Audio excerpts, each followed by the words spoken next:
when would an LPA come into effect? So with the property and finance, you have two choices. You either have it come into effect only when you've lost capacity, which means that a doctor certifies that you've lost capacity and it can only be used at that time. Or you can say that it's to be used as soon as it's registered. So with the powers of attorney, they have to go off to be registered before they can be used. And you can delay when you want them to be registered. You might, as long as it's all signed before you've lost capacity, they can then be registered at any time. So when you say registered, sorry, Yeah. so when I turn 80, is that what you mean? Kind of. So most of our clients, we send them off for registration straight away. The reason being because there's quite a big delay with the Office of the Public Guardian who deal with them. So it takes 20 weeks to register them at the moment. So once they're all signed up, so everyone's signed all their bits, they then get sent off to the Office of the Public Guardian. They then register them, sent back, and then that document's good to go. If you want to retain an element of control and you want it all signed up, ready to go, and you would like it to be used as soon as it's registered, but you don't quite want it to be used straight away now, then you don't have to send it off for registration until such time as you want it to be. So when the doctor says you've lost your capacity, is that something that your LPA has to seek for? Because I'm just thinking, if it's like my grandparents, they're not going to think like that.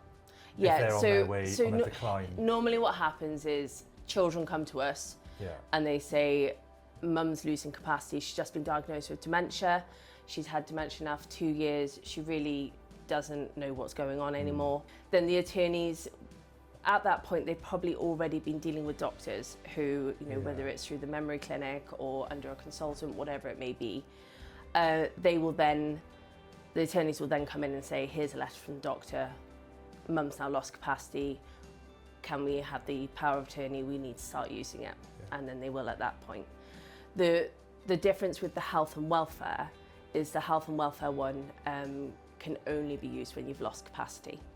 The main reason for that is you can make your own best interest decision up until that point anyway about your care. And the sort of underlying point of all powers of attorney is that the attorney has to be acting in the best interest of the donor at all times. And just because someone's made an unwise decision, I don't know, they've cashed in all their bank accounts, so they decided to move off to Bermuda. It doesn't necessarily mean they lack capacity to make that decision. So I ask these questions because I think these are things that me at 35 never have to encounter. And it's sort of things you figure out depending on when your parents had you, when you're sort of in your 40s, 50s and 60s and you don't know what it means. No, so it's quite nice to get my head around it now. This is the thing, and this is why it's so important to get this message out, because people don't understand. I got no clue. And like it's like me, I've got powers of attorney in place, but one of the reasons is because I'm epileptic. I'm not married to my future husband as of yet, but he has no say, and we've been together for 10 years. I would want him to be able to make decisions regarding my health and my finances and everything, rather than my parents who live in West Wales and my brother who lives in London. So these are the sort of things. So going back to that question, when should you do it?